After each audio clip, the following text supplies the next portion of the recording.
வணக்கம். நான் உங்கள் மிஸ்டர் பிஎன். அதாவது இன்றைக்கி தேதி 14 பிப்ரவரி. இன்றையிலிருந்து ஒரு 10 நாள் கழித்து பிஎட் படிக்கக்கூடிய அனைவருக்கும் கமிஷன் நடக்குது. ஸோ கமிஷன் அப்படிங்கிறது ப்ராக்டிக்கல் வைவா, first sem, second sem, fourth செம்மெல்லாம் நீங்கள் போய் ரிட்டர்னில் எழுதுவீங்க. இந்த தேர்ட் செம் அப்படிங்கிறத மட்டும் ப்ராக்டிக்கலில் ஸ்கூல் டீச்சிங்கில் என்ன பண்ணினீங்க அப்படிங்கிறத ரெக்கார்டை வச்சும், அல்லது இன்னும் ஒரு 2 கிளாஸ் லெவல் 1 அண்ட் லெவல் 2 அப்படிங்கிறத நீங்கள் டீச் பண்ணியிருப்பீங்க. அதை வச்சு 2 கிளாஸ் கமிஷனர் முன்னாடி எடுத்து காட்டணும். எக்ஸ்டர்னல் வருவாங்க, அவங்க முன்னாடி எடுத்து காட்டணும். அதை வச்சு உங்களுக்கு மார்க் போடுவாங்க. ஓகேங்களா? ஓகே.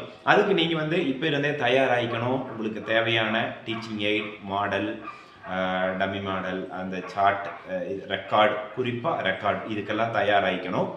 அதையும் விட மிக மிக முக்கியமோ, எது எப்படியோ இருந்தாலும் நீங்கள் எடுக்கக்கூடிய 2 கிளாஸஸ், அதாவது வர போகிற எக்ஸ்டர்னலை பொறுத்து உங்களுக்கு சேஞ்ச் ஆகும். ஒரு கிளாஸ் எடுக்க சொல்கிறாங்களா, 2 கிளாஸ் எடுக்க சொல்கிறாங்களா, என்ன கொஸ்டின்ங்கிறது அது அவங்களோட பர்சனல் ஒப்பீனியன். ஓகேங்களா?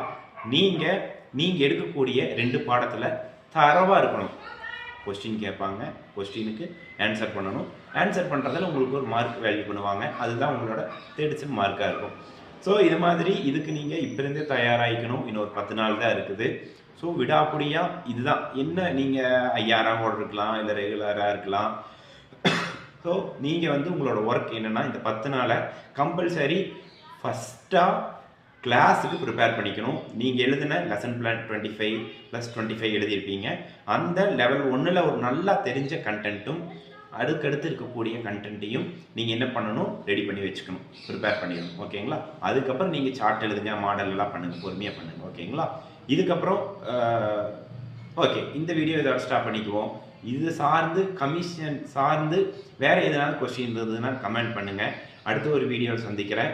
மேலும் அடுத்த வீடியோவில் நீங்கள் ஏதாவது சந்தேகங்களை கேளுங்க, அல்லது கமிஷனை எப்படி ஹேண்டில் பண்ணணும் அப்படிங்கிறதையும் தெளிவாக சொல்லித்தரேன். நன்றி, வணக்கம்.